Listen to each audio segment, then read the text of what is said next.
আসসালামু আলাইকুম বন্ধুরা, আজকে বলতেছি কথাটা কি, যতগুলি রাজনৈতিক দল বাংলাদেশে আছেন সবার প্রতি আহ্বান রাখছি।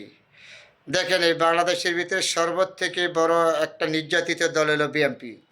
দ্বিতীয় নির্যাতিত জামায়াত, বিভিন্ন অন্য অন্য নূর হোসেনের দল আছে, গণতন্ত্রের দল আছে, নতুন একটা রাজনৈতিক দল হয়েছে নাগরিক দল। সকল রাজনৈতিক দলদের প্রতি আহ্বান দিয়ে বলেছি, আপনারা এই দেশের সম্পদ, আপনারা এই দেশ স্বৈরাচার মুক্ত করেছেন, এমন কিছু করতে যাবেন না। আপনারা বক্তব্য দিবেন, কোনো কাউকে বক্তব্যের মাধ্যমে আঘাত দিয়ে এমন কিছু দায় করে কথা বলবেন না। প্রত্যেকটা রাজনৈতিক দল সদস্য একজন আরেকজনের প্রতি সম্মান দিয়ে কথা বলবেন, বক্তব্য দিবেন। এ দেশ আপনাদেরই শাসন করবেন। যে এরা জনগণ ভোট দিবে, জামায়াত আসতে পারে, বিএনপি আসতে পারে, নাগরিক কমিটি আসতে পারে, বিভিন্ন ধরনের আছে। এদেশের সর্বথেকে আবার বলেছি নির্যাতিত দল হলো বিএনপি। এই 14টি বছর মামলা হামলা নির্যাতন সব কিছু, এমনকি আয়নার ঘর।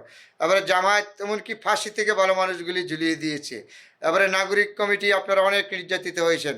নূরের একটা দল আছে, বিভিন্ন রাজনৈতিক দল আছেন, আপনারা সুশীল সমাজ আছেন, সবার প্রতি বলেছি অনুরোধ করে এমন কিছু করতে যাবেন না যা আপনারা বক্তব্যের মাধ্যমে একটা দল আর একটা দলকে আঘাত দিবেন না। দেশ আপনার আমার সবার, কিন্তু যে কোনো লোকই আপনারা দেশ শাসন করবেন না। তারপরে আপনারা রাজনৈতিক দলদের প্রতি অনুরোধ করে বলেছি, মন মানসিকতা রেখে সবার প্রতি আন্তরিকতা রেখে দেশটা এগিয়ে যাবেন। নির্বাচন একটা ঠিক আছে, নির্বাচন জনগণের ভোটার ছাড়া কখনো নির্বাচন না। জনগণের ভোটে যারা আসবে তারা এই দেশ শাসন করিবেন। গণতন্ত্র পুনরায় উদ্ধার করার চেষ্টা করার যুদ্ধ করে যাচ্ছেন, আরও যুদ্ধ করবেন আপনারা, কিন্তু এই দেশটা আপনার আমার সবার। এমন কোনো বক্তব্য দিবেন না, এমন কোনো আচরণ করবেন না যেন আপনার কথার মাধ্যমে আরেকটা রাজনৈতিক দল আঘাত পায়, কষ্ট পায়। সম্মানিত ব্যক্তিকে সম্মান দিবেন, যে যতটুকু সম্মান তাকে সম্মান দিবেন। তবে সর্বত্র কথা হলো আপনার একতা নষ্ট করবেন না। এই যে ছাত্র জনতা বিভিন্ন রাজনৈতিক দল আমরা আন্দোলন করে দেশ স্বাধীন করছেন, স্বৈরাচার মুক্ত করেছেন, এটা আপনাদের অবদান, বিশাল গৌরব। এই গৌরব আপনারা ধরে রাখবেন, কেউ কাউকে ছুটি করে দেখবেন না। সবার প্রতি রাজনৈতিক দল সবার সম্মান রেখে কথা বলবেন, দেশটা এগিয়ে নেবেন। তাহলে জনগণ আপনাদের পক্ষে রায় দিবে, ভালো মন্দ বিবেচনা করবে। তাই ঠিক আছে না? এরপরে আবার ছাত্র জনতাদের প্রতি আমরা আহ্বান, কিন্তু ইন্নুত সরকারকে কখনো ব্যর্থ হইতে দেওয়া যাবে না।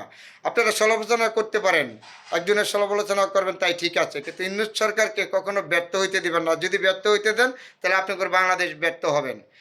3,500 কিলোমিটার দূরে থেকে যে দলটা পরিচালনা করেছেন জনাব তারেক রহমান, যোগ্য বাবের যোগ্য সন্তান এবং যোগ্য মার যোগ্য সন্তান তারেক রহমান, ওনার আহ্বানে যত বিএনপি আছেন, জাতীয়তাবাদী ছাত্র দল নেতা নেত্রী, সবার প্রতি সম্মান রেখে সবাই চলবেন। একটা দল আর একটা দলকে আঘাত দিবেন না কথার মাধ্যমে, এগুলি সমালোচনা করবেন, তাতে কিন্তু আসা যায় না। সমালোচনা না করলে আপনি গণতন্ত্র থাকে না।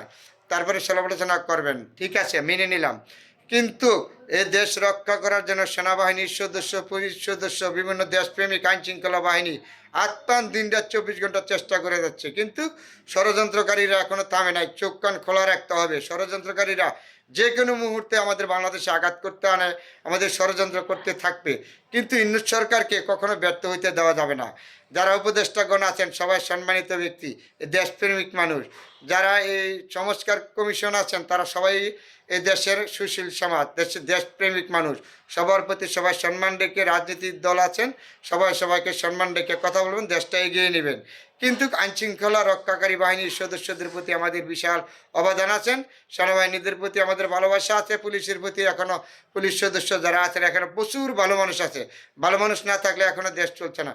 আত্মান পরিশ্রম করে যাচ্ছে পুলিশ সদস্যরা, সেনাবাহিনীর সদস্যরা, বিডিও সদস্য, বিভিন্ন আইন শৃঙ্খলা বাহিনীদের প্রতি আমাদের আন্তরিক অভিনন্দন, শুভেচ্ছা, ভালোবাসা। ইন্নুস সরকারের প্রতি ভালোবাসা, ছাত্র জনতাদের প্রতি ভালোবাসা, রাজনৈতিক দলদের প্রতি আমাদের ভালোবাসা থাকবে, কিন্তু একতা নষ্ট করবেন না। সবাই একতা ধরে রাখবেন। সবার প্রতি আন্তরিক অভিনন্দন, ভালোবাসা, শুভেচ্ছা জানিয়ে আজকে রাত্রের মতন বিদায় নিলাম। ধন্যবাদ সবাই।